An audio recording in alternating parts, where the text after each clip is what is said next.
right, welcome back to another live stream, guys. I hope everyone is doing well out there today. I hope everyone had a good Christmas, whoever celebrates and observes the holiday. We are getting ready to go into a new year. It's pretty wild to think that this year is almost at a close, but we made it. We made it through almost another whole year. It's crazy. This year went by so quick. We got Digger Mike in the house. My friend, hello, welcome, happy Monday. Hope you had a good Christmas with your family, friends, and loved ones. And we're getting ready to go into a new year in just a couple of days. Pretty wild. Pretty wild. But yeah, Mike, hopefully you're doing well. We got first generation farmer in the house. Hello, welcome. And also happy Monday to you. Just like I was telling Mike here, hope you had a good... Oh. Found a 2511 muffler gasket in between the flywheel here on this Husqvarna 565 that we're going to be working on just real quick. Well, not real quick, but just, we're going to be working on here soon. And yeah, hopefully everything's going well with you guys today. Thank you for being here, and everybody else that's joining in today. Thank you guys for being here, and happy Monday to everybody. And again, for everyone who celebrates holidays, I hope everyone had a good Christmas with your family, friends, and loved ones. And happy almost New Year. So, First Generation Farmer says, I fixed my 290. It was the warm and cold weather thing.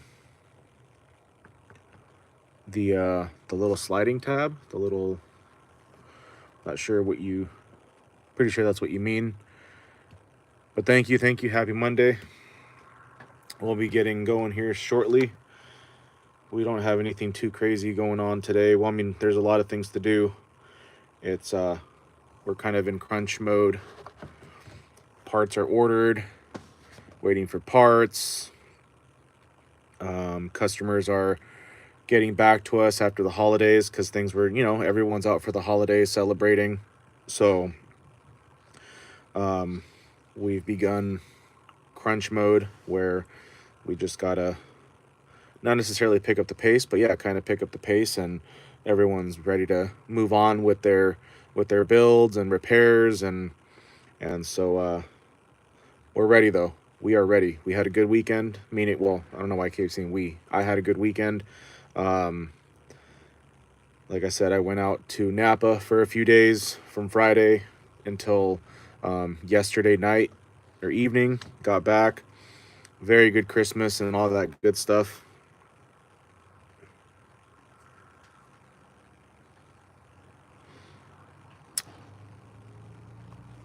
And so, yeah. So we'll get going here shortly. Yes, the cold weather shutter.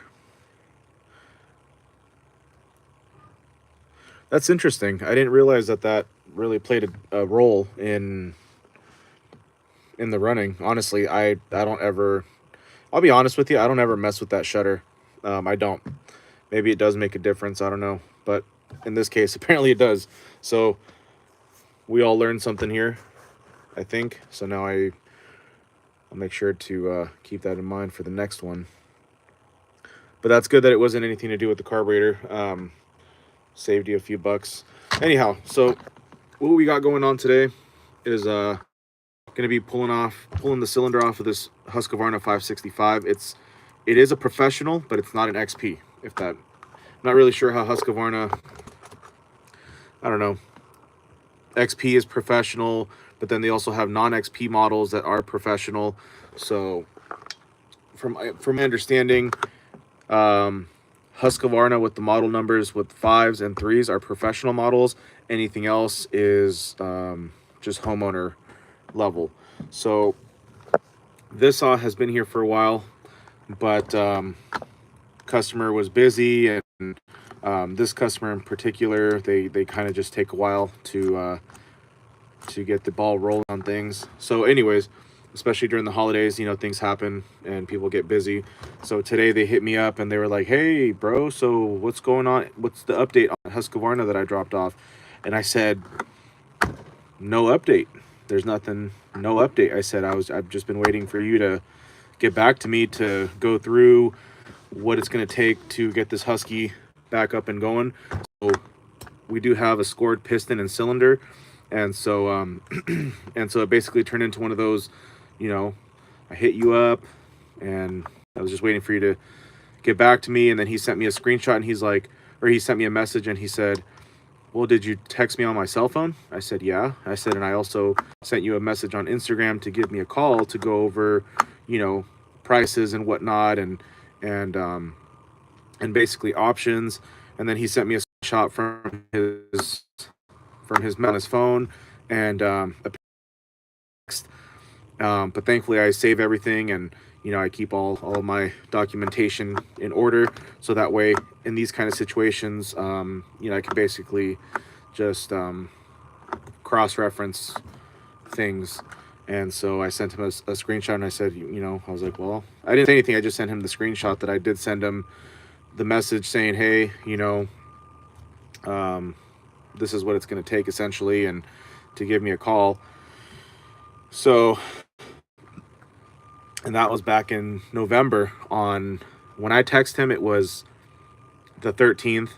I sent him a message on Instagram on the 11th, and I try not to be so pushy because that's not what I do. I just give people time to respond, especially all my guys, you know, tree service companies, they're really busy and people are just busy in general. So, but yeah, so anyhow, so we have been contacted and so now we have to figure out what's going on with this.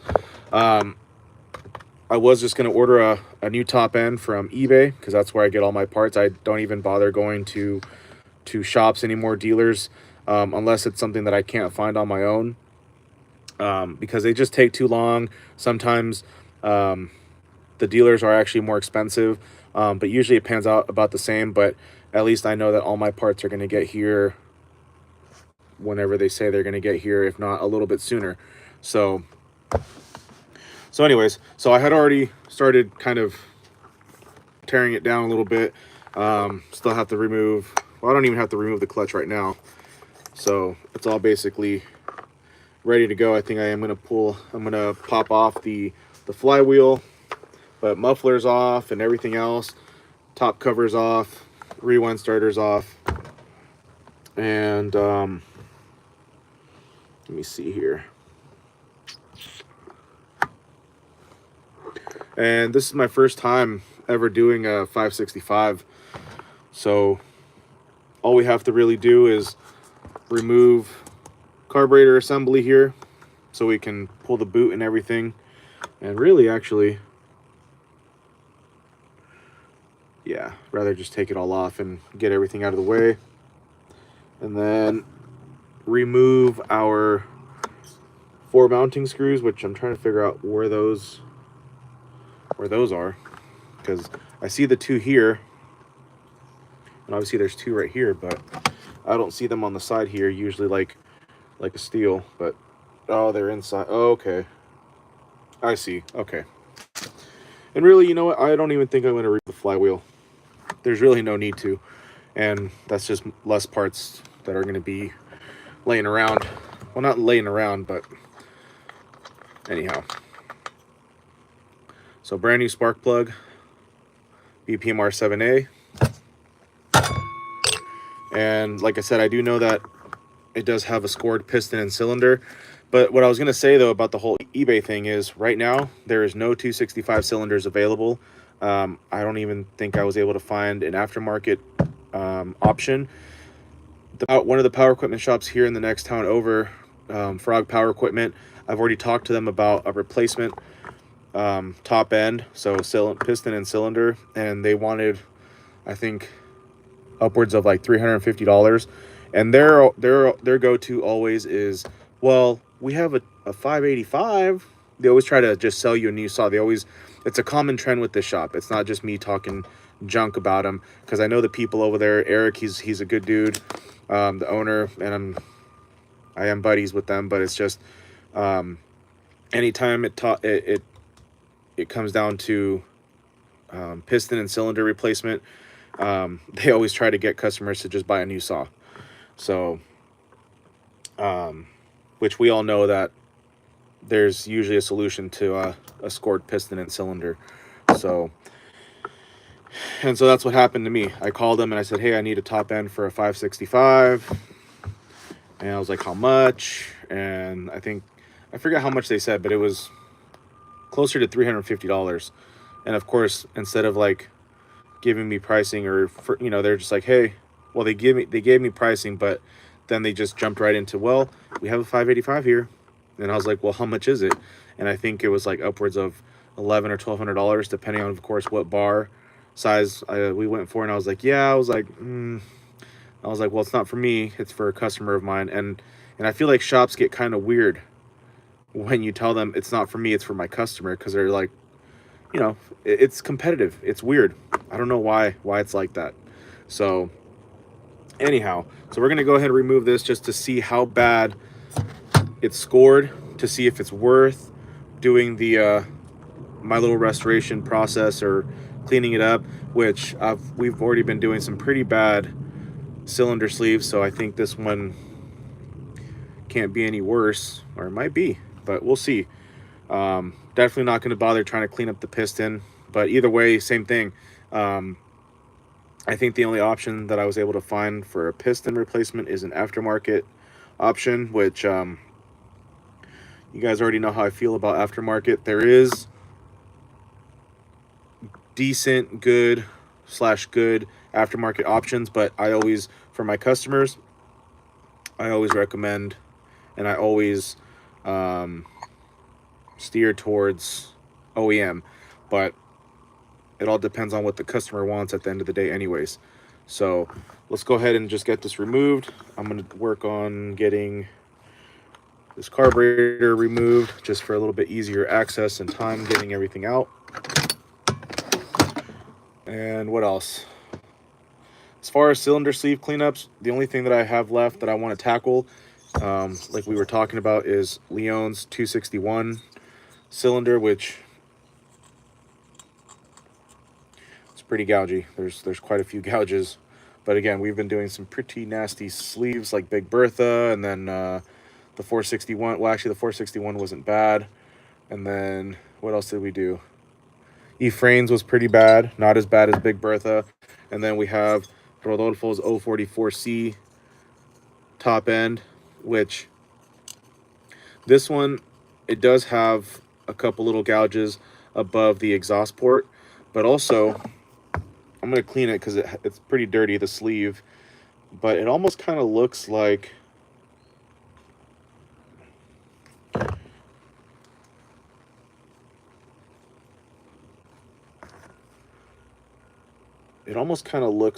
the chrome plating is chipping away. So I'm going to clean it up and get a better visual, because maybe it's just some carbon deposits, but because it does have quite a bit of carbon deposit buildup, but it almost really does look like the chrome plating is flaking off, chipping off. So if that's the case, we already know it doesn't matter what we do today or whenever we try to hit the sleeve, that the cylinder sleeve is just going to get worse, and it's just going to keep chipping away, and at that point it isn't salvageable. At least I don't think it is, and I wouldn't even try. But it does look like it has quite a bit of carbon buildup up at the squish band, and so yeah, it just looks like it's flaking off. So I'm going to give it a clean and see what it looks like after I clean it. Basically just with some purple power, maybe some rubbing alcohol, I don't know. But really, after looking at it this morning, his 044 may or may not be salvageable. But being that I already have that suspicion that it's flaking off, the chrome plating, I don't know. We'll see. We'll figure it out. Brian Martin, welcome. Happy Monday. 028 Super Steel with a 20-inch bar is good for me.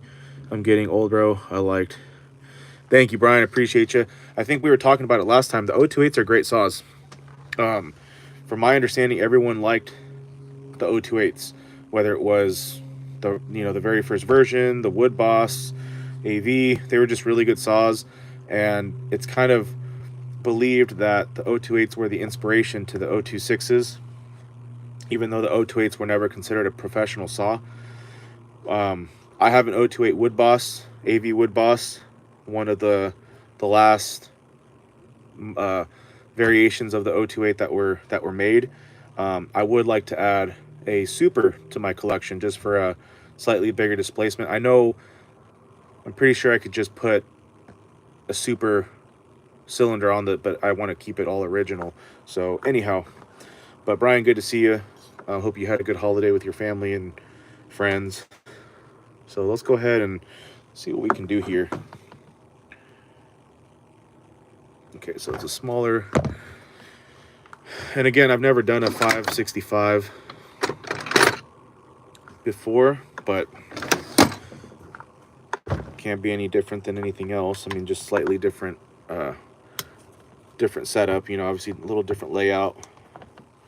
They do things a little differently. That's okay.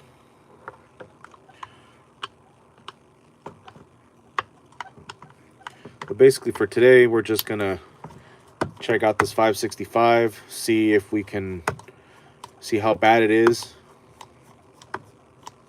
and go from there. So I need to remove that fuel line. I'm gonna go ahead and disconnect this IntelliCarb system. I think it's IntelliCarb, so it's kind of like the M-tronic version, or it's kind of like an M-tronic on a steel.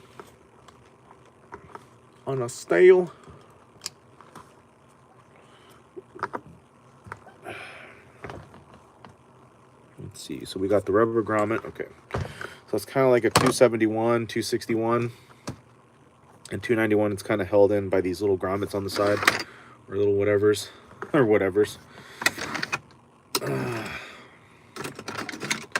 Let's see.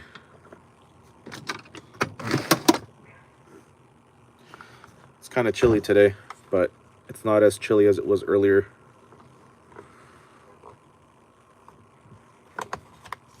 Okay, there's one. Two on this side. Yep, just like kind of like the 261, 271s. Let me go ahead and pull off that fuel line right there. Goes into the primer. And what else? So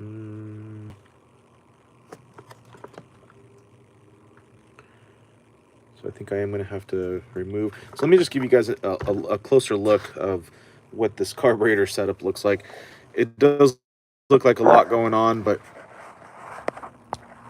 it's not too crazy. It's just, a learning curve, especially if you don't do them too often. But this is what it looks like. Primer's here on the side. This all comes off.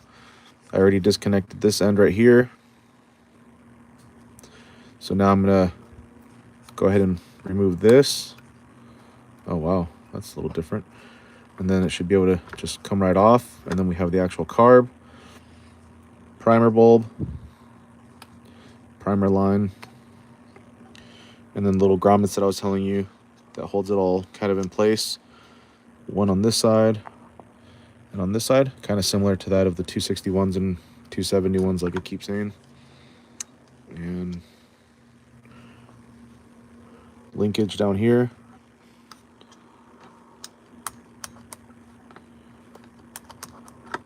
So yeah.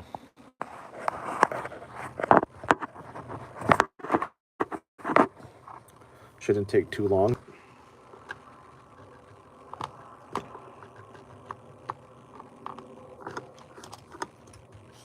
Keyword shouldn't, but it's always good to take your time. Oh yeah, and then it has another little connector here. This is for, I believe it's for like the ignition module. Not sure. But yeah, it's part of the ignition module setup, I believe. So go ahead and disconnect that.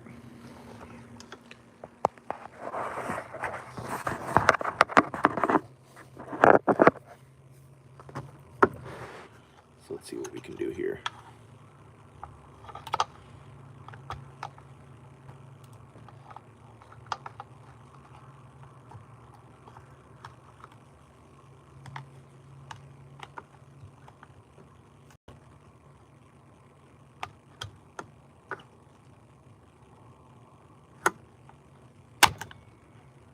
Oop.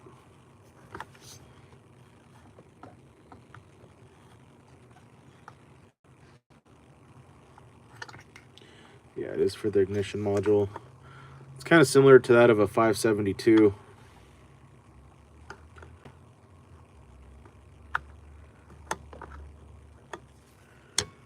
If I use my handy dandy pick tool, we can do it. Disconnect it. I think that's pretty much everything that's holding everything together.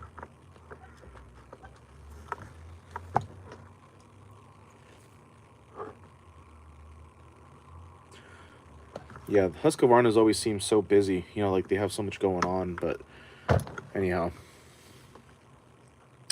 We got Grayson Nichols in the house. Hello, hello, my friend. Happy Wednesday. I was going to say Wednesday. Wow. Just trying to rush into the new year, I guess. Happy Monday. Hope you had a good Christmas and all that good stuff. So we have a Husqvarna 565 on the bench today. And it's got a scored piston and cylinder. And our customer just contacted us today, and they were wondering what's going on with it, and they're basically ready to get the ball rolling on it. There was some miscommunication just because they didn't get a text message, but then they also didn't see my Instagram message, although they're always on Instagram looking at our posts and our stories. So I just find it a little odd, but that's okay. Things happen. So they basically contacted me today, and they're like, hey, so what's going on with that Husqvarna? What's the update? And I mean, not to sound like a Dickensian, but I was just like, well, there's no update. The update is that I was waiting for you to hit me back up, and to let me know what you wanted to do. So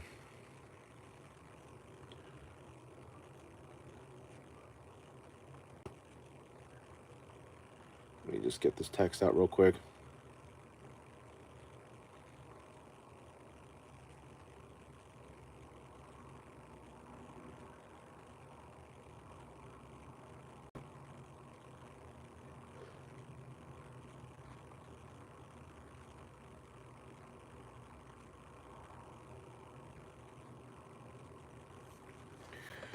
So,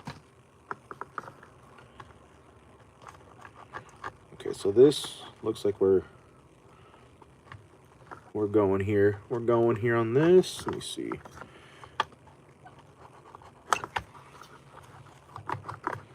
This huge carburetor cluster of stuff. Oh, so there's... Oh, before I tear it, there's a line that goes there. So let me go ahead and remove that line.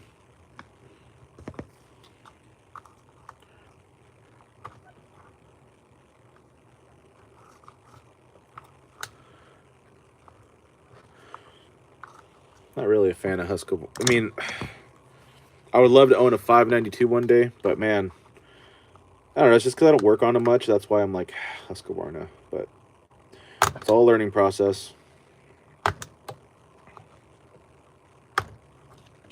So I wonder if I can just remove... I wonder if I can just remove the primer off. Oh yeah, I can. Oh, okay. All right.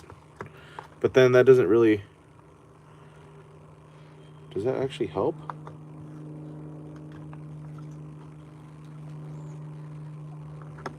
It does not. I don't know if that's supposed to go off like that. Because 2 lines. So there's one for the primer, one that's going down here. So there's like 4 different lines on this Husqvarna, which is kind of... Brian says, fix it and charge him for parts and labor. No, yeah, he definitely wants to get it fixed. And I mean, we'll definitely, you know, we definitely charge, you know, for parts and labor for sure. I also have a drop-off inspection fee that I ask for up front when they drop off equipment. And but yeah, like I said, this customer is already known to just kind of take their time on getting back to us. Wow, this is a really interesting setup here. So we got down the line in the house. Sir, hope you're doing well. Much love to you. It's been a minute, but glad you're here. I hope you had a good holiday, Christmas, and hope you have a good New Year coming ahead. So let me just show you guys what's going on. This is interesting. Like I said, this isn't going to be too quick. Lines go all the way down through here. So there's 2 lines that way. Well, that is part of the crankcase. And then in through here. So 2 lines there. So the 2 lines. So the first one, there's another one right there. And then another one down there. And then the impulse. So 4 lines that we have to work through here. And so Husqvarna's, like I said, if I did Husqvarna all the time, I would probably have an easier, you know, I'd have a more understanding of how to do it. But so I'm wondering, because I don't feel like this is supposed to come out like this. Now we have the ignition module connector that I have to work out of here. Unless I can just...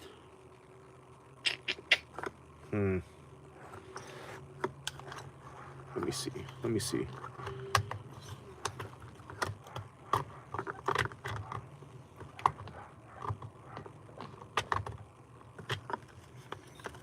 Let me try to get these screws out. Maybe some long screws.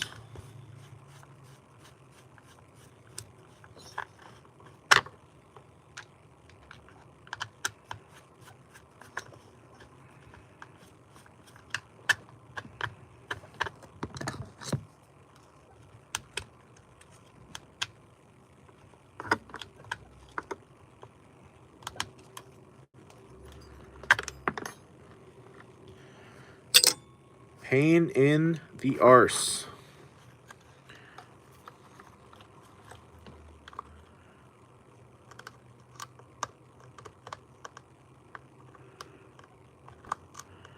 Let me pull this, push this screw through with the pick tool. I'm basically just using this pick tool and then getting into in between the threads and pushing it out. There we go. That should help free up, because there's some pretty long screws. And then, but yeah, other than this 565,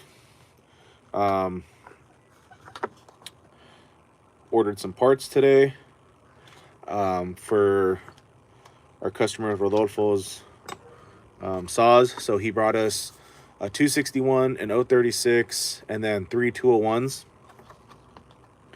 And so I just had to order some clutch springs and a couple of rewind springs for the starter, for the pull start, because they're just kind of going out, and so they're kind of squeaking and just not very good, and you can hear that they're loose inside the underneath the rotor. At least that's what they call it, I believe, where the pull cord wraps around. And which those are kind of tricky to put in as well, even though they come in like a little plastic tray where you're, in a perfect world, you're able to just sit them inside. But I don't ever do them because I just haven't had to. So we'll see how that goes, but a little patience, a little finesse, we should be able to do it. Everything else I have, like spark plugs, fuel filters, air filters for the 201 and the 261. I just had to order the 036 air filter.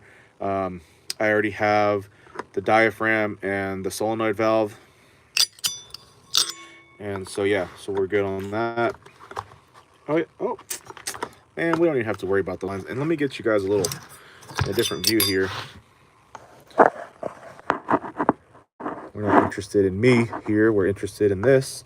So all I had to do was remove these long screws. And now I can just pop off this assembly and then move it off to the side. And I can now give you guys a better look at what we're looking at. So as you can see, there's, what is that, the return line? And then the primer line. One of those is going to be the impulse line. I think it's the one that's down over here. And it has this line. So now I have to disconnect that, which is part of the ignition module. And then that's pretty much it. So it's not horrible. Again, it's just,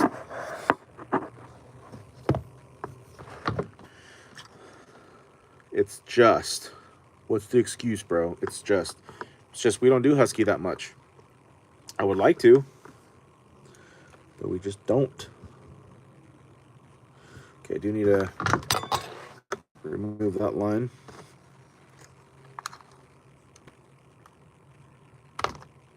Bam.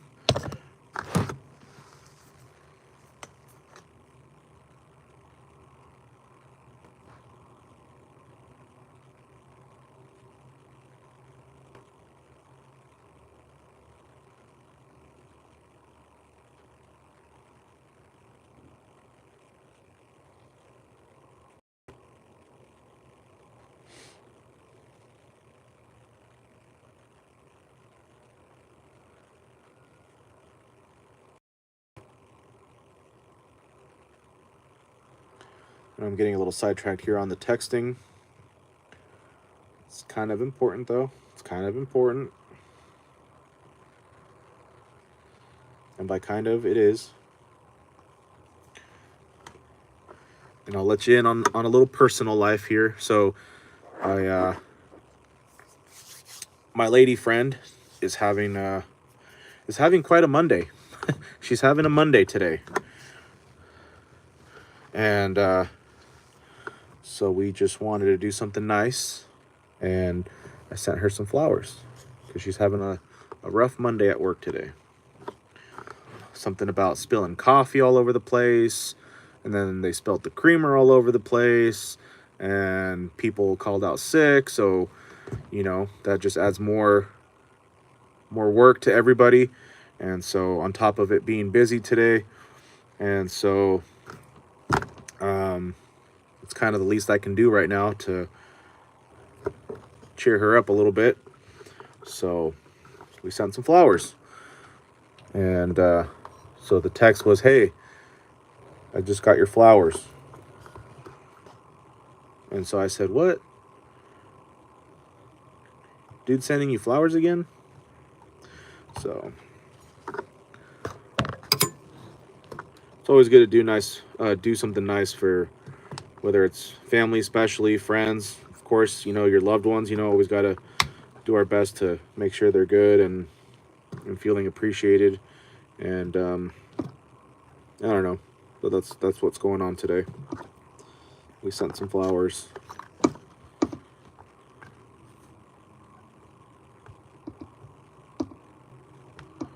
How does this connector come out?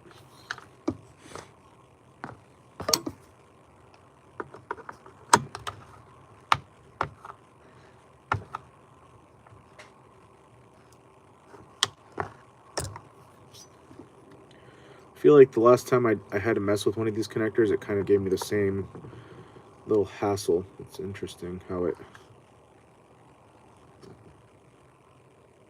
Because I don't remember if it was...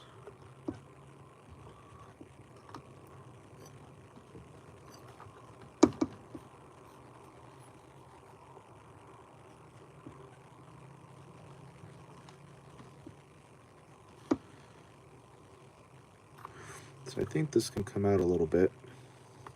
Okay, yes, okay. I thought so. I thought so.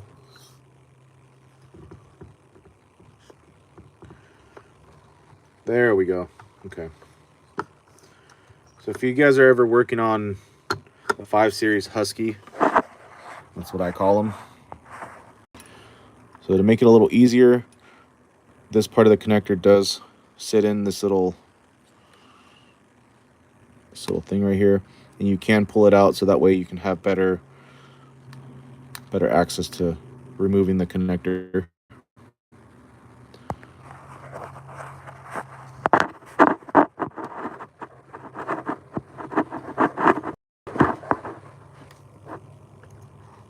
Alrighty. And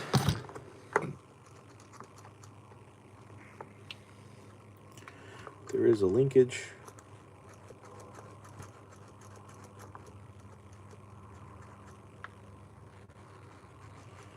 Interesting linkage. It's like it's a throttle cable almost style. So how do I remove that? Let's see. So I wonder if I just have to remove. Okay, so I'm guessing I just have to remove the cable. These Huskies are interesting. Badass saws when they run good. But again, just because I don't have much experience tearing down a Husky, that's all. But so I'm just kind of taking my time and looking at how everything is set up. It's the best way to get a good understanding, is just seeing how everything is supposed to work. And I guess I'll bring you guys back in to show you, in case you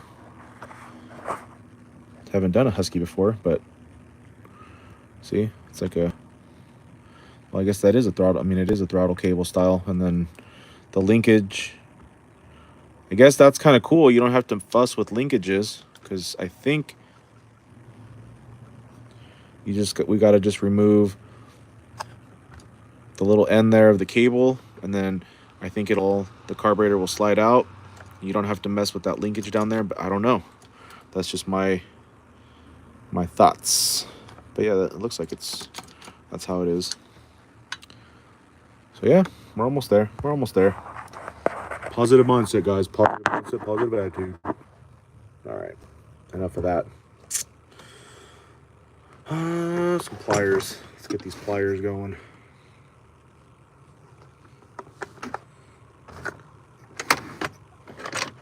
Sounds like the mail is making their rounds. The mail lady. Let's see how we're gonna do this. How am I gonna do this?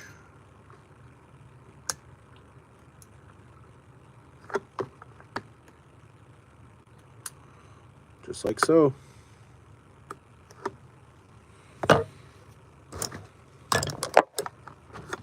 Linkages aren't horrible, but for some reason, even saws that I work on all the time, like 201s, 200Ts, I mean, mainly just steels, they sometimes, man, they throw me for a loop, especially inside the moldings, because one of the things that I like to do for the cleaning process, on top handles, I open up the moldings, I clean out the whole insides and the linkages, and especially the contacts, because that's a big thing on those top handles, on like the 201s and 200Ts, that dirt and grime starts building up inside the molding and around the connectors. So then eventually, they get so dirty that they can't make contact. So just part of the process, I open up the molding, which isn't a huge thing, but sometimes that linkage throws me for a little loop.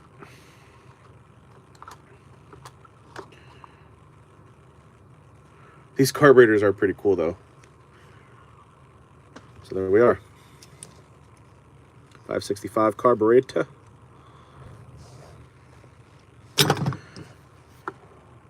Woo!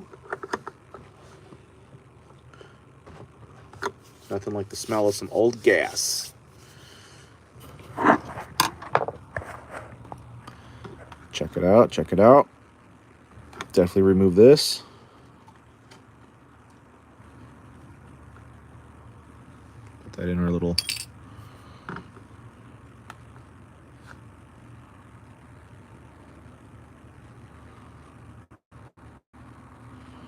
And pretty much from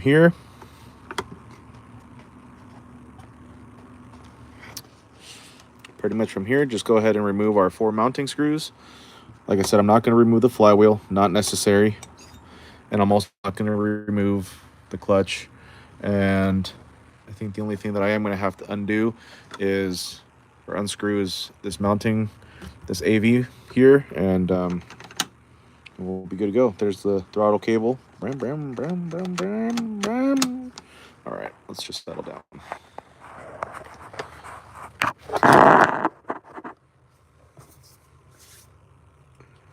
Let's go ahead and get rid of that, undo that AV now, which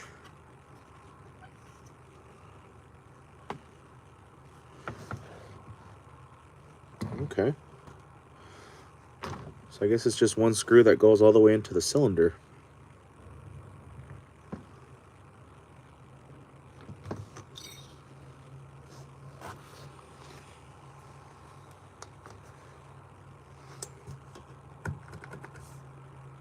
Is that part of the AV also? Let me see.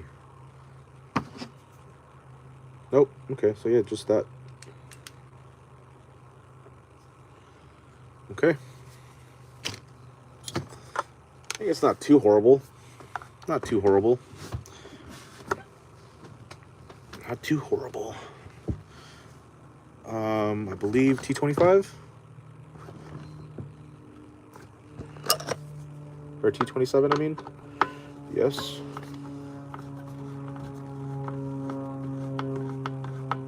Alrighty then.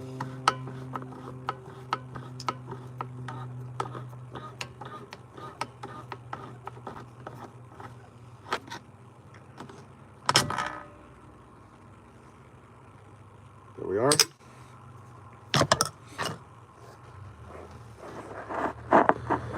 But yeah, hope you guys are doing well. We have a good little crowd in here right now. A very good crowd for me, at least. That's a lot of people. We got 80 of you watching right now. Appreciate all of you taking the time to see us mess around with this Husqvarna 565 and just get an idea of how bad the cylinder is scored up, and see if we can attack maybe giving the sleeve a little cleaning. And depending on where you are right now, if you're at work, school, wherever, hope you're having a good day. And also I just want to say I totally forgot.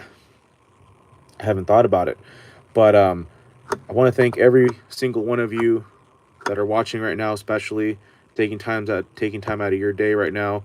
But obviously I don't have every single person here right now, but I just want to say thank you to everybody who has helped our channel, you and me, our channel, to reach 1 million views, public views. I don't know what the difference is, but views, either way. 1 million views on our channel. And we've only had our channel since July of this year, so I think I did the math, and that's about, what, 200-something thousand views a month. That to me is insane.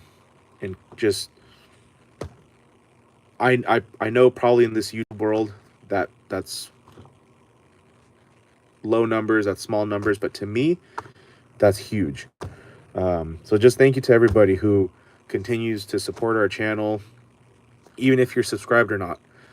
If if you come in and watch our live streams from time to time, or watch our videos from time to time on the channel's wall or the shorts, just thank you guys. Thank you guys for being part of the journey, and for just being here, being you, and especially all of you who actually, just everybody, it doesn't even matter. I was going to say, for those of you that look forward to our live streams, but it doesn't matter. Just thank you to everybody who has made it possible for us to be here, for helping the channel grow. 1 million views. That's, I can't even, for me, that's huge.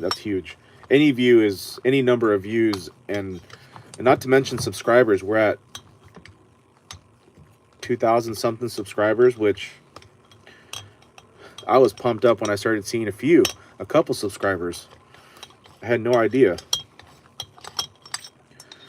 So just thank you to everybody who keeps watching our content and our live streams, for all the love and support, everybody who drops comments, and just everybody. It doesn't even matter, just everybody.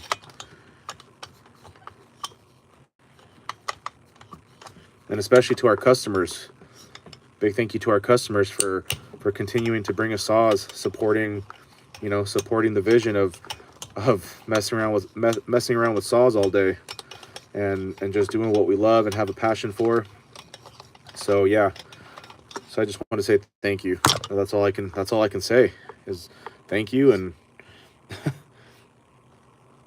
I appreciate you guys so much for literally everything. Oh, I see. So these mounting screws go into like this sleeve here, and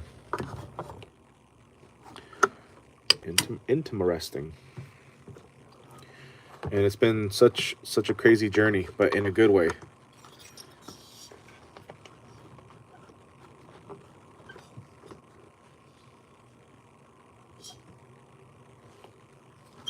$1 million views.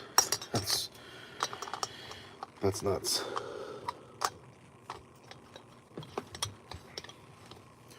And that's all thanks to you guys, to our customers who bring us saws. I'd still be doing stuff. I would still be doing saw content, but it probably wouldn't be as, I don't know. I don't know what it would be like. It's freaking incredible though.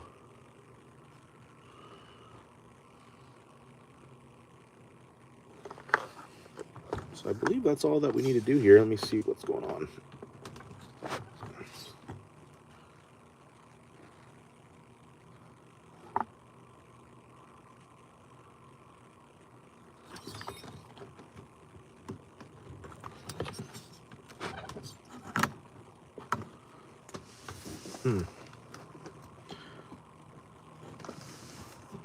I feel like I'm missing something, because we're not quite free.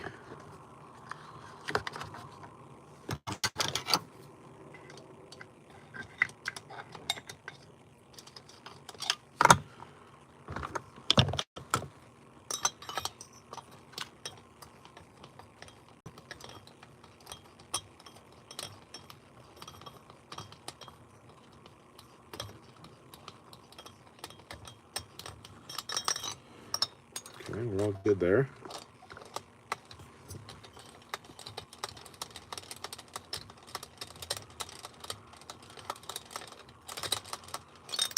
Oh. Make sure I don't lose that sleeve. Where'd it go? Okay, so it's still packed.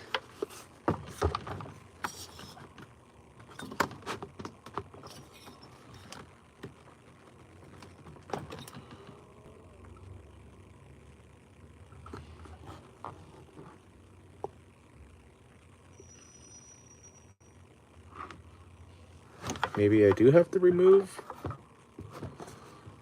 No, I shouldn't have to. Shouldn't have to. But something.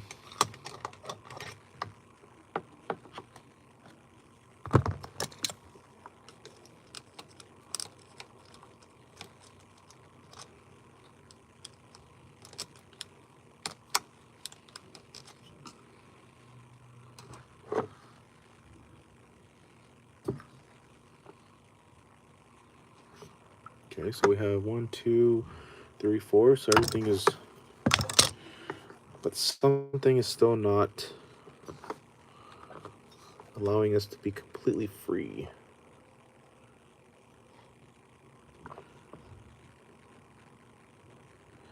Oh.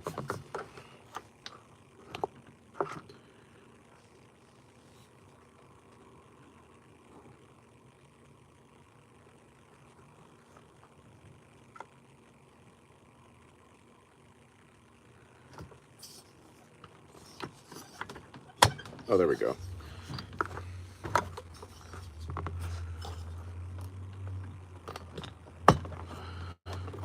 At least we know we had a good seal.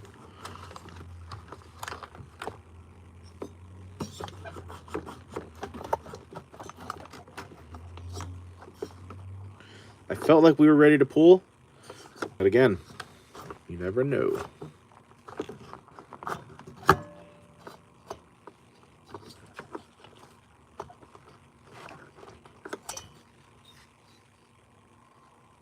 Go ahead and get that screw out of there. Make sure we don't lose any of these little sleeves. Looks like they just kind of wedge. So there's still a screw in there. So we got, oh, actually, let me not, oh yeah, those are good. Okay.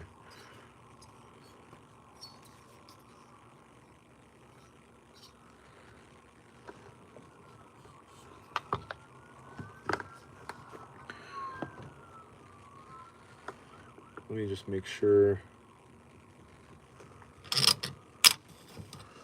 So there's one of those little sleeves there.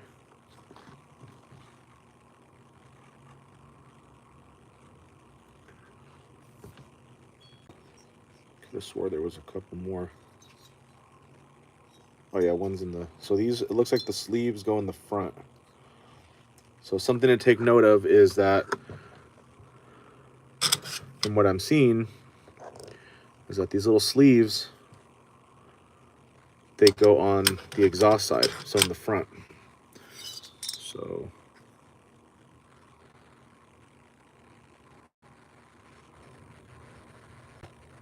actually there's 4 of them, so they go on all sides.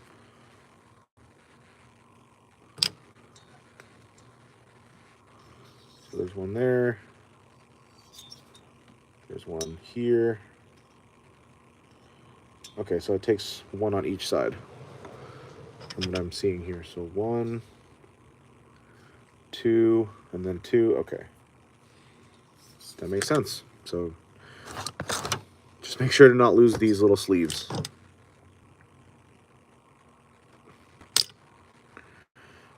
And now we have everything out. Let me show you guys what we got going on.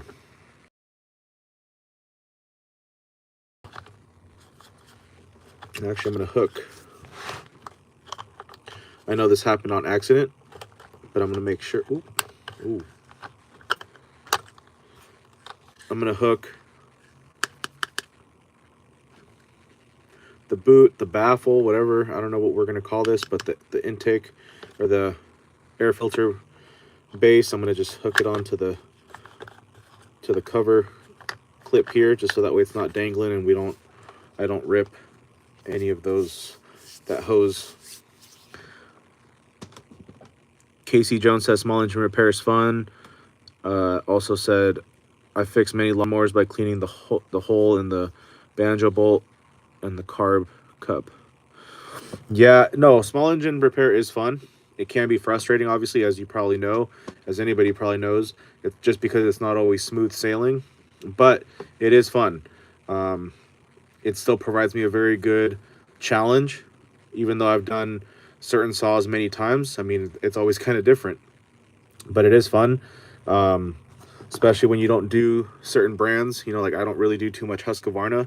This now is my 3rd Husqvarna chainsaw. I've done a 572, which was a pretty simple fix or repair in my mind.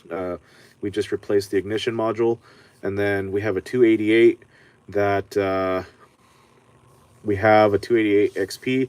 That one mainly just needs some cleaning and a general tune-up. And what else did it need? Yeah, that's pretty much it. Just a good cleaning and, you know, a little carburetor maintenance. And now this Husqvarna 565 that needs some top end work. And that's why I'm pulling this off, just to make sure, just to see how bad it is. Maybe we can clean it up like we've been. So the piston, I'm not even going to bother with it. It's way too far gone for me to try to clean that up. There are certain pistons that come in that you can still kind of clean up a little bit with a little sandpaper or Scotch-Brite or both, depending on how you clean it. But thankfully here, I just now I have the option to just work on saws because that's what I love. I've actually never worked on a lawnmower generator. I have worked on line trimmers, specifically steel, hedge trimmers. I do get the occasional leaf blower in here. But anyhow, so there's the crankshaft, connecting rod. This one has a double piston ring piston. Nice and scored up, nice and gouged. As you can hear, it's hanging up on my nail. So that for me tells me that it's a gouge, not just a transfer. Nasty, nasty. Ooh.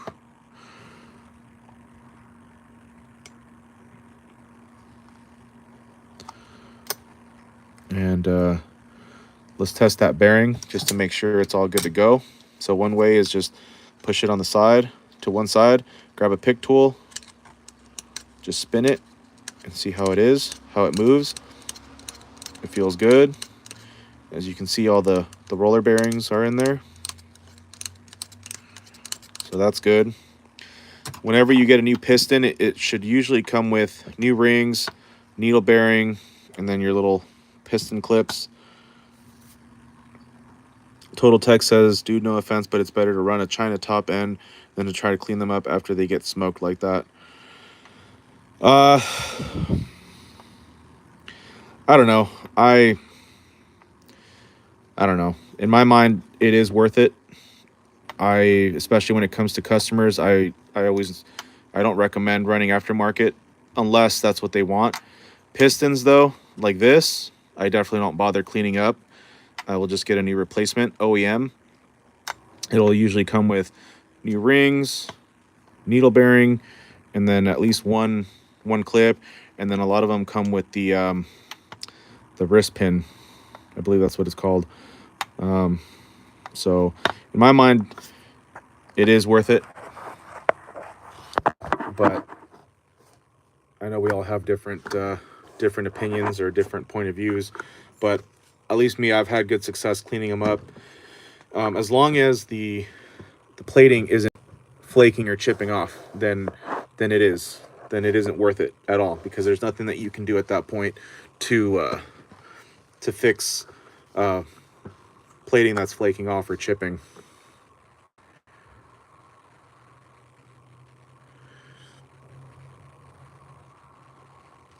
Yeah, no, aftermarket cylinders are cheap. I mean, you can get them anywhere from 50. Some of the like better ones are like the Highway, $100, 150 possibly. But you know, the thing is with these saws, everything that I get in, you know, they're used for work. So they're using them 8 hours, 10 hours a day. I mean, obviously not consistently, you know, but they're out there using them for work.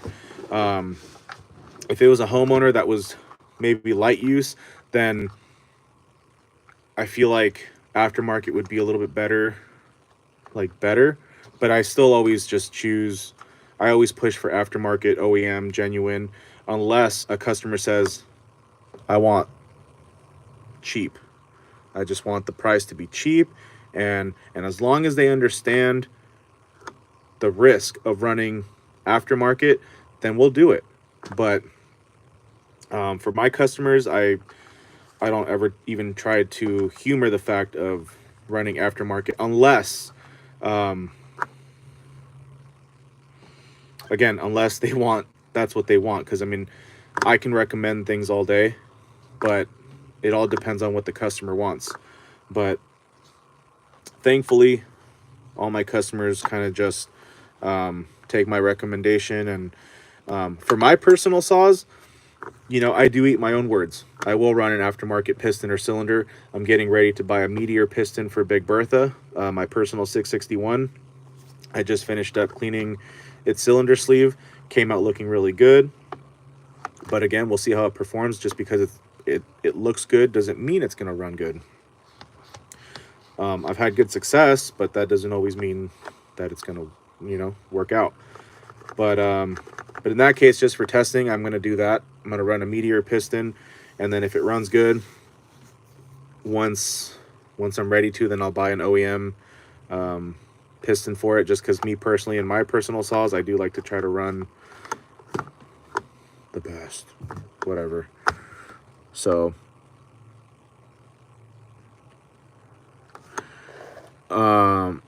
Total Tech says it's not worth your time to monkey with it. Well, again, I do believe that it is worth my time, because I get paid for my time. And again, we all think a little differently. You know, I could easily just say, just rebuild it, just brand new top end. But I don't know. I'm always up for a good challenge. I'm always up for trying things. If a customer again says, you know what, man, let's not even bother with it, let's just move into a brand new top end, then again, it all comes down to what the customer wants. But if I say, hey, well, I think I can clean it up, and, you know, assuming that they have time and whatever, and they say, yeah, man, see if you can save me a few bucks, then I will do it. But I don't know. I like cleaning up cylinder sleeves. I like cleaning up pistons, depending on how bad they are. But yeah, for me, it is worth it. So I'm talking about trying to scab it together with a piston only. I don't know what that means. Just get a kit.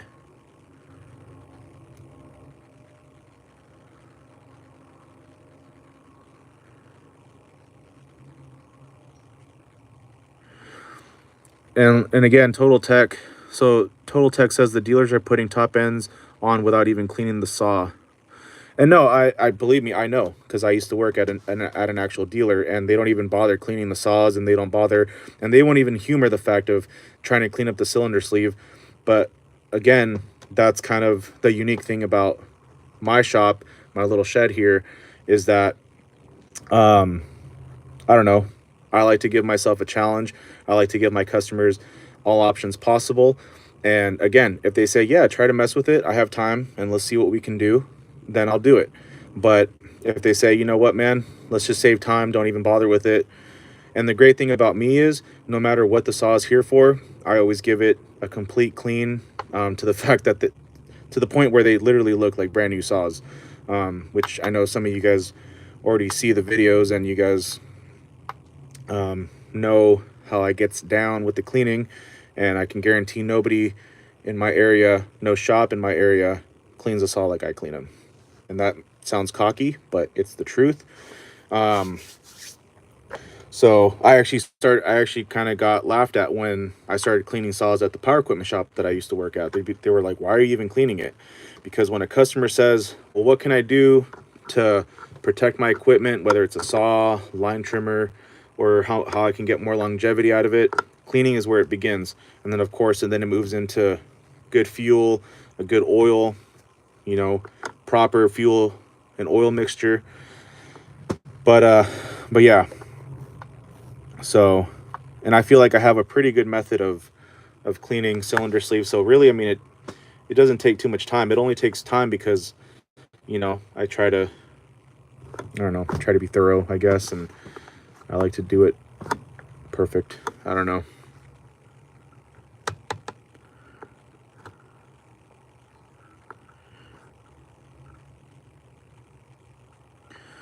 Total Tech says, when I worked at the dealer, I could pump out 6 to 8 walk behind prices, and maybe another 4 to 6 pieces of handheld equipment. I mean, that does sound pretty impressive. But it kind of makes me wonder, I mean, were you cleaning the equipment? I mean, I don't know. I mean, what kind of repairs were you doing? I mean, I'm not saying you can't do it, but to me that just sounds, I don't know, that just seems a little, I don't know. That sounds a little too good to be, I don't know. I'm sure you do great work. And if you're not cleaning the equipment, then yeah, I mean, I could sit here all day and, you know, but I don't know. I just feel like that's a lot. For an 8-hour day, that's like less than an hour of repair time. I don't know. It just seems weird. Not talking smack. To me, I don't know. That's a lot.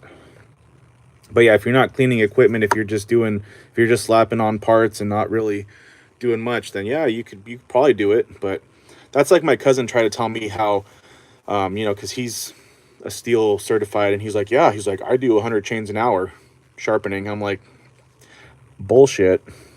Even if you were doing it on a machine, I don't know. To me, that's bullshit. There's no way you can do 100 chains an hour on a machine if you're doing it the right way and not just hammering down on the freaking grinder.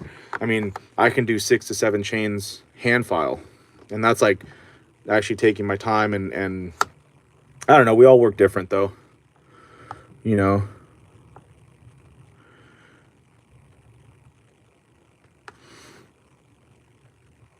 But yeah, he was trying to tell me 100 chains an hour. There's no way. Even an automatic sharpener does not do 100 chains an hour, guaranteed. I feel confident with that. There's no way. Me, I do, depending on what I do. I mean, sometimes on a good day, I can do four saws a day. But that's because, I don't know. My work is just different than the shops around here. I'm not saying there's no good shops out there, but I just feel like, I don't know. But I think that's what bothered me at the shop that I used to work at. They just, I don't know. Because even at the shop that I worked at, let me see. Yeah, maybe six pieces of equipment. Yeah, maybe 8. But that was just, I know they were half-assing that shit. I know they were cutting corners and just, I know it.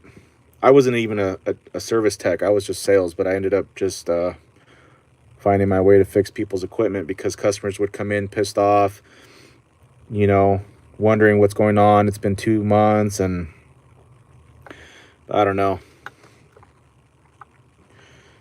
Yeah.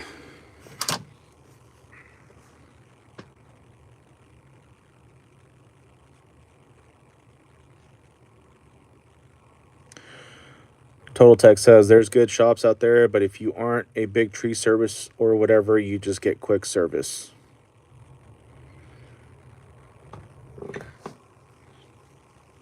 Yeah, I mean, I don't know.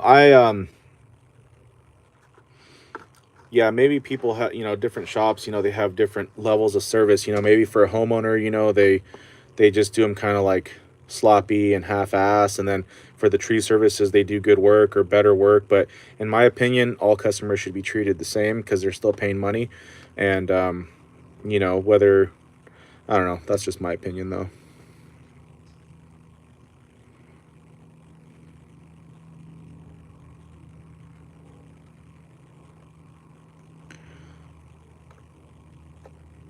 Because I think cleaning the equipment is very important. It's not just for like a look factor or like a wow factor, because that's how you protect equipment. Because I can guarantee the way that I do my saws here with the service and everything, the cleaning, I don't think people would be doing 6 or 8 saws a day. I just don't think so. And that's where my saws separate. That's where I stand different. I don't know. Everyone works different though. But a lot of people that work in shops, like dealers, they don't do it out of passion and love. They just do it for a paycheck. And me, of course, I do my best to make a living out of what I do, but I do it because I actually love it and I have a passion for it. Because if I didn't even like it, I definitely wouldn't be bothering with this stuff. For sure. I already know.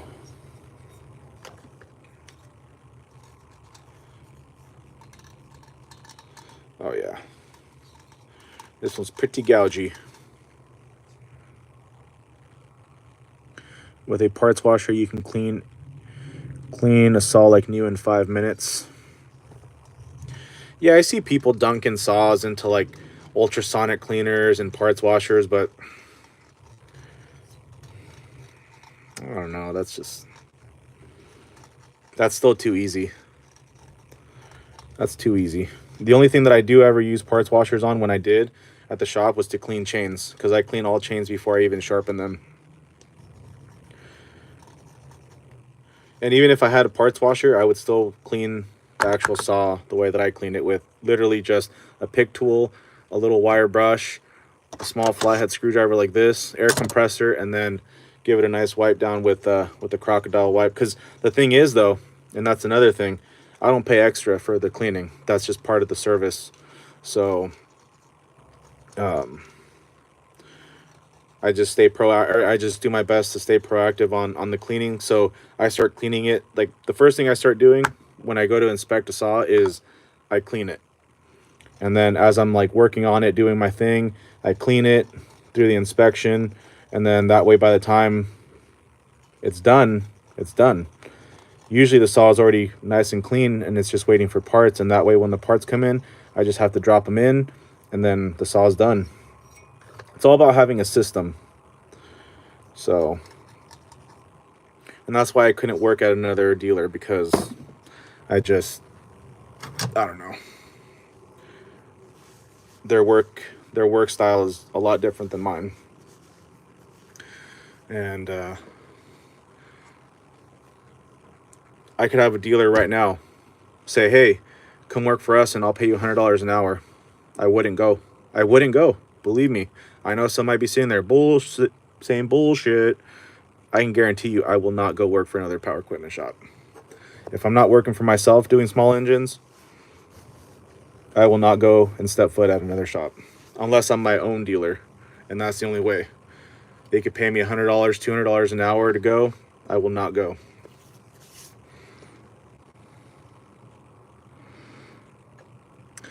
$19.79 Augustine says, last dealer I dealt with had RPM of my saw set at 750 below at 4-stroked and wouldn't rev. Yeah, every shop is different, but yeah, I mean, it really amazes me, these guys, these people that are certified, that I don't know, man. I don't know. I mean, I ain't no whiz or nothing, but I don't know. And we got the man Aaron in the house. My friend, how you doing? Happy Monday. I hope you had a good weekend and a good holiday. We got Husky in the house today. Yes, sir. 565. A nice scored up, gouged up cylinder. That this one, I don't know. This one I don't think I'm going to bother cleaning up, because it's just... I know Big Bertha, my 661, my personal 661 was pretty gougy, but this one is... This one's just a little too...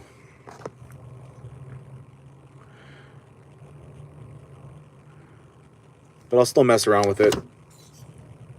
Although I'm gonna, because I need to find a top end for this 565. We do want to go with OEM original or genuine. The shop that I know I can get one, they want like upwards of $350 before tax for the cylinder, so probably closer to $400. I already looked on eBay, and I think the only option was maybe a aftermarket, but I wasn't able to find too much for this 565.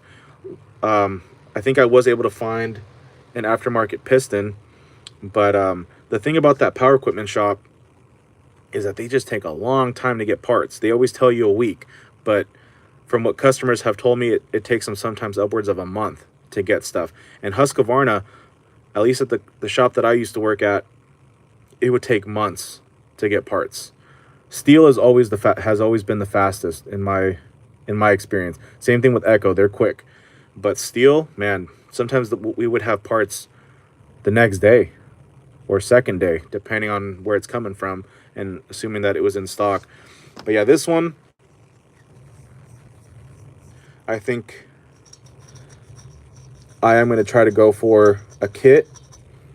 And then if we do get the kit, or depending on what I can do while we wait for a kit and an approval to buy whatever kit we go with, I'm still going to mess with it just because I like to mess with stuff. That's what I do.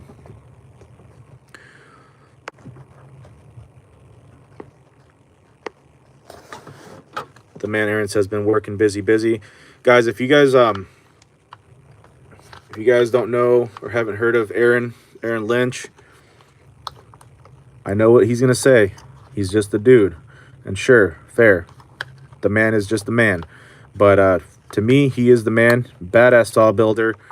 Porting, general services, badass saw rip in action. So if you guys are into that, and if you would like, and if you have a second, maybe check out his channel. You can also find him on Instagram, and the man does everything. Echo, Husky, literally anything chainsaw, he can do it. And one thing I appreciate about Aaron is, you know, he's always willing to lend a helping hand, share some insight, share some tips and tricks, and like I say, I'm very fortunate to be able to call him a friend, and just you know, because he's someone that when I got into saws, and especially into porting, and trying to figure out what's up with all this porting stuff, you know, his videos would pop up, and I'd watch his videos, and it didn't take long for me to realize, and to you know, to be like, yeah, you know, I like his style, and yeah, good dude, good peeps. So Total Tech says you can't fix that. Total Tech's kind of negative. Sorry, Total. I just have to say, no faith, man. No faith. Total Tech says 5 minutes of cleaning for maximum effect. Any more they didn't notice or appreciate. Yeah, I mean, I get it. It's discouraging, you know, but I don't know. It's sometimes it comes down to just taking pride in the work, and you know, even I have a couple customers sometimes too that, you know, they don't really, but at least all my customers, they definitely appreciate everything that I do for them. And either way, that's just how I work. I'll clean their solid no matter what. Aaron says, check the bearings and seals in that orange turd. So it looks like the lower bearing is okay. I just checked it with the pick. The needle bearing, once we get a piston, they usually come with new bearings. But yeah, I might have to check the seals and see how everything is going on, you know, how everything's holding up. I'll use my, can't talk. Thankfully, I got my steel vac and pressure tester, so it makes things a lot easier. I mean, I know I could probably just use a mighty vac and it'll be fine, but this is one of my favorite tools in the shop. Besides the air compressor, gotta have that.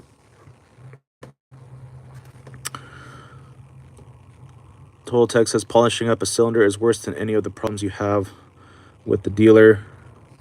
Brian says ball hone it. That's one thing that I want to start learning how to do is honing, and it probably make the cylinder sleeve cleanup process a little easier than my process. Probably more even job. Total Tech says many dealers won't order from certain suppliers unless they meet a minimum order.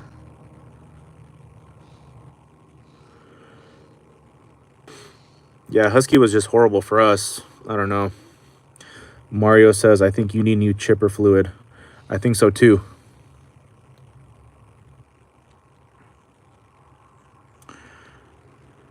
The man Aaron says, got to diagnose what caused the cylinder problem with those 5 series crank bearings and seals are the weak link.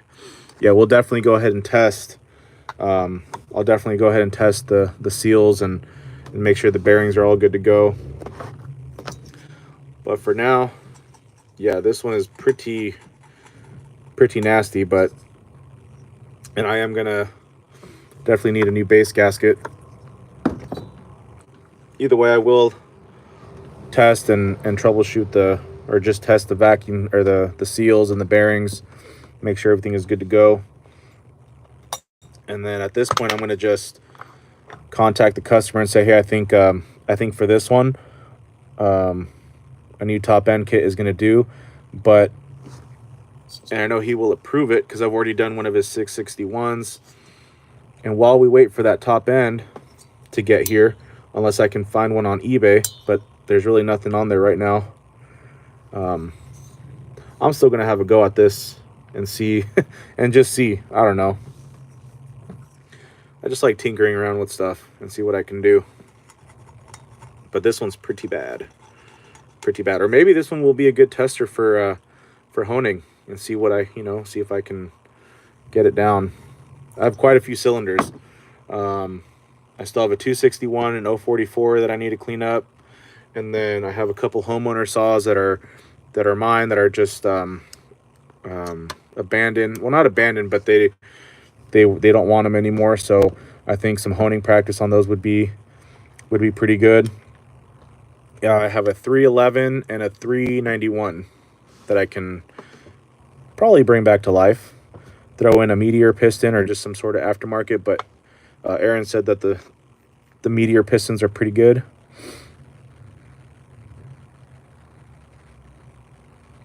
Aaron says, got to be careful with ball hones. They will cut plating. That's, yes. That's why I don't think I have tried it. But then again, we'll have to practice on the cylinders that I have left over, and just to see, you know, or at least just get an idea of it.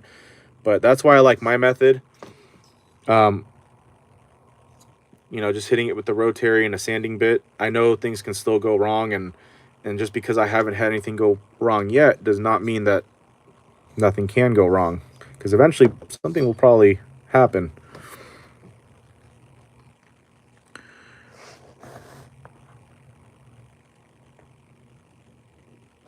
Let's see. Total Tech says the amount of time he spends, just put the seals in there.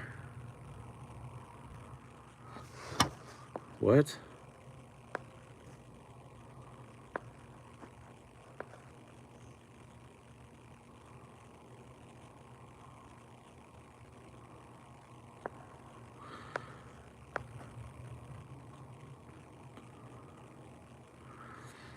Total Tech, I don't even know what you're on right now. You're just like, what?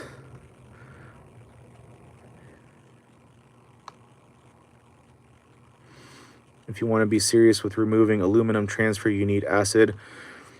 So I've heard of the muriatic acid, but I've also heard, at least from one of the videos that I watched, Tin Man videos, and I guess it's just common sense, I don't know, but that could also, you know, you got to be really careful with that, I've heard too, just because of the plating. Let's see.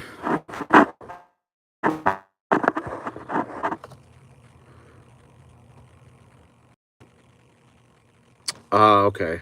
Okay, that makes sense, Aaron. That makes sense. I'm just trying to figure out what Total Tech's on right now. Something about not listening. I don't even know. Total, you feeling all right, man? You feeling all right?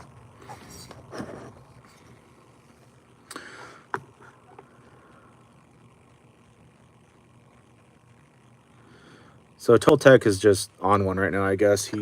He switched up on us. Usually he comes in and he's pretty chill, or they, not really sure, but it just sounds like total, I don't know. We'll just leave it at that. At that point, we're moving on from Total Tech.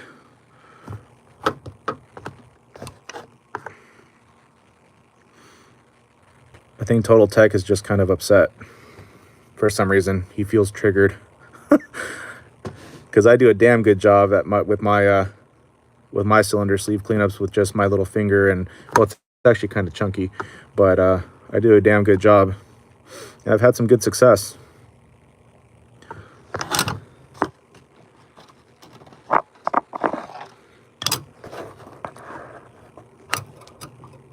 And honestly, I'm going to call bullshit on saying that Total Tech can do 10 pieces of power equipment in one day, because I know the job, that work is sloppy as hell.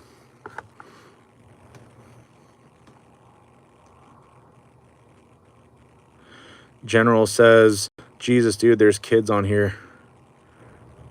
Clean it up. What? What you talking about, Willis? But anyhow, yeah, so we'll test the seals and see what's going on. But for now, I just wanted to see what was going on and how bad the cylinder was. And yeah, it's pretty bad. But as far as the removal, that's pretty much it for now. I mean, we're not going to go quite yet. But at least this 565 we'll just put it down for now. And then I'll get to the seals later. I just want to see what our customer wants to do as far as getting a new top end for it. I need to call the shop again just to get that pricing again, because Last time they told me upwards of 350, but who knows what they're going to try to say. I know they're going to try to sell me on a 585 again, like they did last time. And it's like, dude, we don't want to buy a new saw. We just want to buy a top end. Like, just let us do what we do. But that's just kind of what dealers do. Instead of trying to fix something, they'd rather just sell you a new piece of equipment, which is kind of crazy to me. But homeowner saws, yeah, I mean, it's sometimes, most of the time, it's not even worth it. Total Text says, sorry, bro, didn't mean to be a jerk. No, you're not being a jerk. I don't know. I just sometimes, I don't know. Sometimes I just try to make sense of it. Especially when you're saying that we don't want to listen, and which I don't even know where you get that from. So anyhow, so let's go ahead and put this down. Let me put all this stuff in a bag.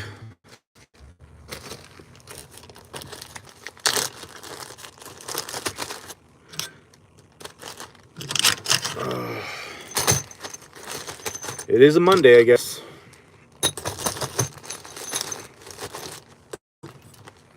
It is Monday.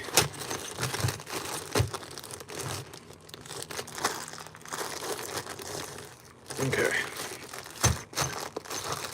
So we'll set that off to the side.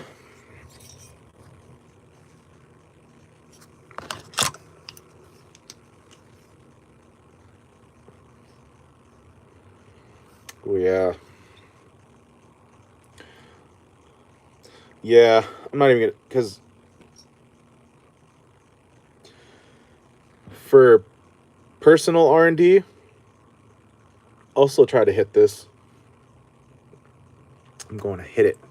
But it's scored up on both sides, like gouged on both sides, air intake side and muffler side. But again, we will be testing the oil seals and the bearings just to see what's going on.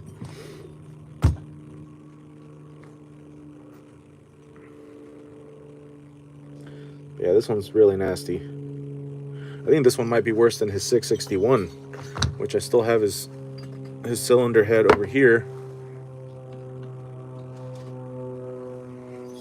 Still gonna do this one though. Oh no. Actually, both of these saws are really, most of the deep gouges are on the bottom of the exhaust port. It does have a little bit of gouging up at the top, but it's barely hanging up on the nail. And then even on the air intake side,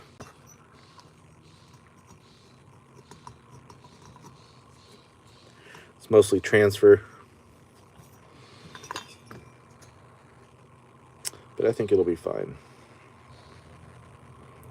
It's like all marked up. I don't know, man. These guys, they just run their saws so hard. But like Aaron was saying, you know, oil seals can go, and but yeah, this one's bad actually. So I just have to do some more research and figure out where we're gonna get the top end kit.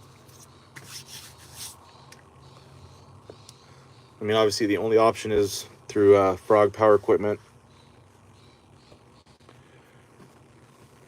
And then I have to waste time and go down there and make the order because they don't do over the phone orders. And it's like, dude, like, you guys know I'm gonna come pick up the stuff. I mean, and then another weird thing is that they charge the customer for shipping. It's like, what is that all about? At that point, I'd rather just find it on my own if I can. So at least that's one thing that I liked about the shop that I worked at, is that we never charged the customer up front for anything. Which, of course, you run the risk of them not coming back and picking up their stuff. But, I mean, you eventually use whatever you order most of the time. But I see why some shops charge up front. But charging the customer the shipping, I don't know about all that. That doesn't seem right.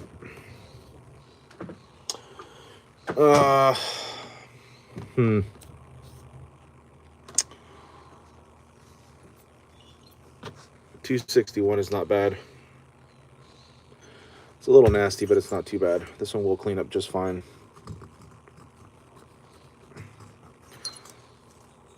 Because I've already done, in the last few days, I did two 261s, or no, two 661s, one being mine, and then a 461,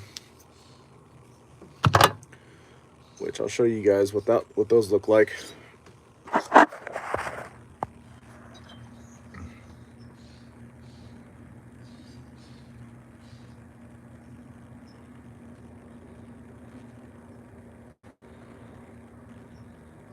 Just got to work on the squish bend on this one.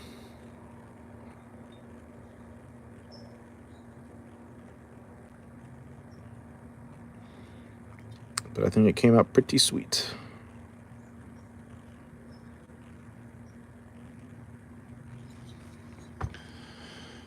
And then, let's see.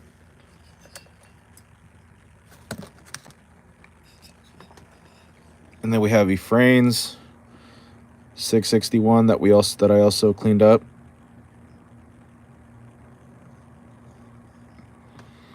And this is using rotary to do the initial cleaning and then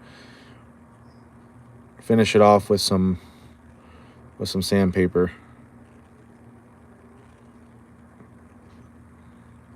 Just got to get some piston for this 661 and then the 461. And then we have Big Bertha's, which again is my 661.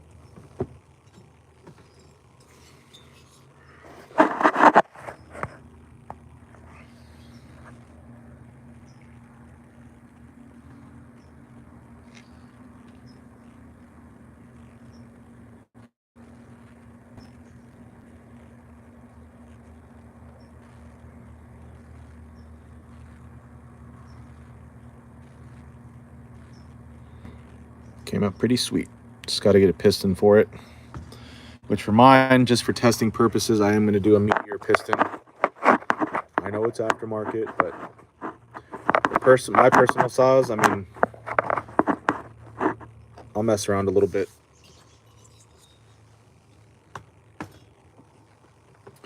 And yeah, that's pretty much what we got going on. So just got to wait for those parts to come in, then I can finish some repairs. It's all pretty simple stuff. Solenoid valves, well, one solenoid valve for a 201, metering diaphragm, and then got to do some clutch spring replacements, and then just a general tune-up service, air filters, spark plug, fuel filter, of course cleaning, and then I have some chains that I need to sharpen up. I have about 8 or 9 chains to sharpen. So, and then I also have some chipper blades that I need to sharpen up as well. And then I have quite a few repairs right now. 2511, 261, 288. I have an 051 AV that I still need to do an inspection on, but that one's just kind of like a side project type deal. But eventually they will want that done. What else? A couple 200Ts.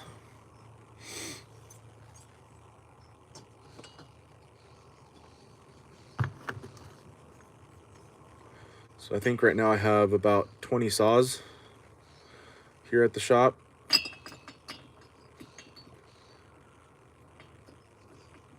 Four of them are from a previous batch, and then the other 16 are from the last batch that I just got in. So, but that's pretty much on the agenda for right now for this live stream. And actually, you know what? Let's go ahead and said I was going to clean this one up, the 044, because I feel like the plating is kind of flaking off. So let me clean that up and just kind of get a better idea. Because if it is, and even with just that little suspicion, I don't even think I want to mess with it.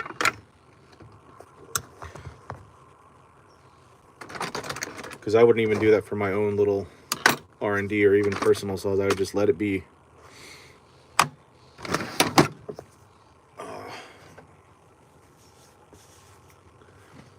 Oh, I forgot to send out this text. Man, dropping the ball. Dropping the ball.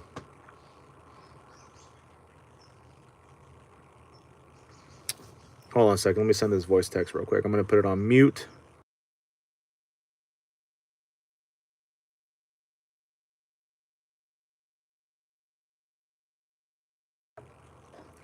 Actually, I'm going to make a quick phone call. So 1 second. Let me mute this.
Okay, sorry about that muteness there. Had to make a little phone call. And it's freaking chilly. Chilly. So right now all I'm going to do, and then we're going to probably get going here because I've already been here for 106 minutes, although we're used to being here for sometimes upwards of 4 hours, but I do have to start chipping away at some stuff. Let's go ahead and clean up the cylinder sleeve, and just to get a better idea if it is chipping or if it's just carbon deposit buildup. But something tells me it is flaking. I don't know. We'll see. I need to get some more purple power. Well, I could hit it with some rubbing alcohol too. I have some rubbing alcohol, and it's actually 91%.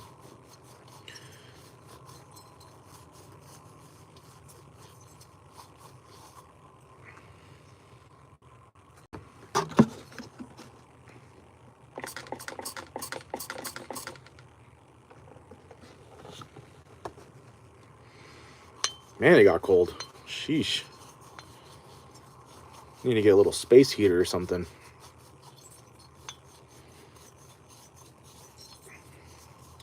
Which I went to Costco yesterday, and I did see some good candidates for heaters. There's like tiny little heaters.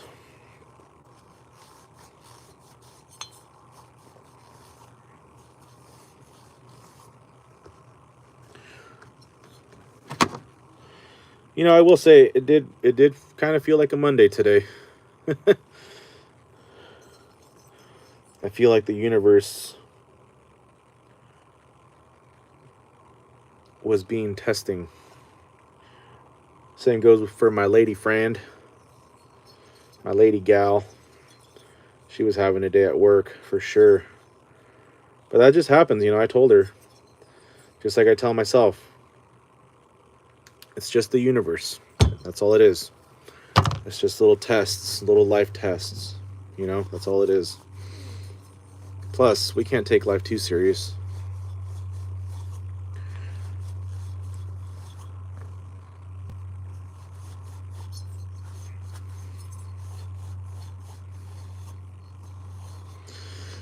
Captain Savage says, sending hate from Latvia. Much love to you.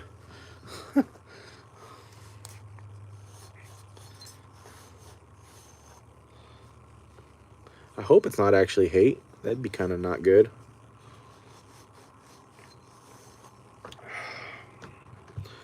All right, let's see what we got going on.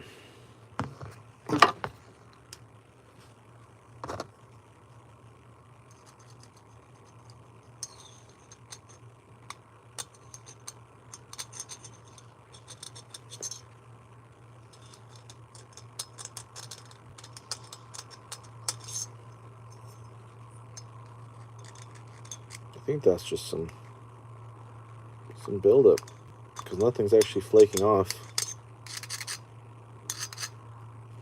Well, let's figure it out. Let's just see what kind of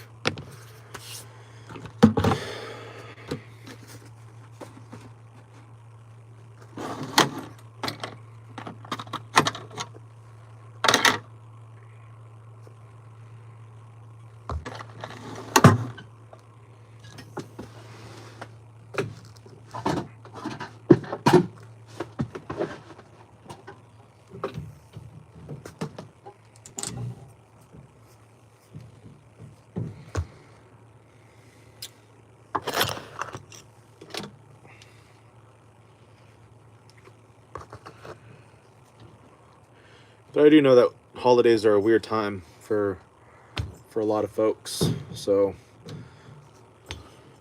I get it. I get it.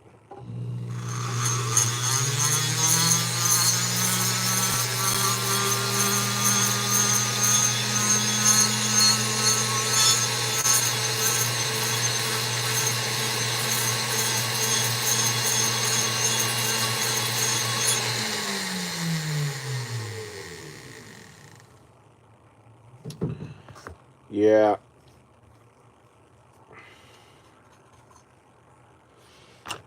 Yeah, this one's not going to be worth.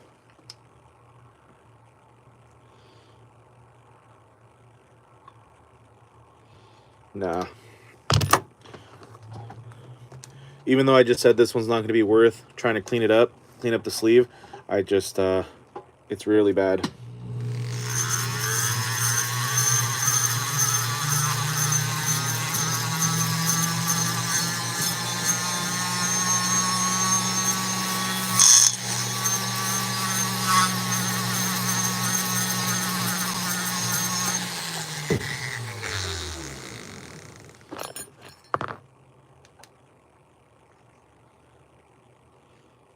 Nah. Because in order to even start getting through to some of that gunk buildup there, or whatever's going on, I'd have to go with some higher grit, and I don't know. It's just usually this. I'm not sure what grit this is, but for everything else that I've been doing, this works just fine. But this one, too far gone. This one's way too no good. So the 044 is out of the question for what I call cylinder cleanup, restoration, whatever you want to call it. It's not worth it. Maybe ball honing, but like Aaron was saying, and it's true, you know, you have more with ball honing, you have a higher risk. I mean, doing it the way that I do it, there is risk of going through chrome plating, but it's even greater of a chance of going through the chrome plating. And once you go through the chrome plating, it's a done deal, and you don't want to do all that. So this one, unfortunately, yeah, we are going to have to go brand new, and I think that's about like $430. I already got him a quote for that, so I will tell him, like, you know, I gave it a little try, but it's not going to be worth it. So this one, the this 565, just for like a side project, messing around. I'm still gonna mess with it, but I think for actual repair, I don't think, just because it has way too much scoring and gouging all over.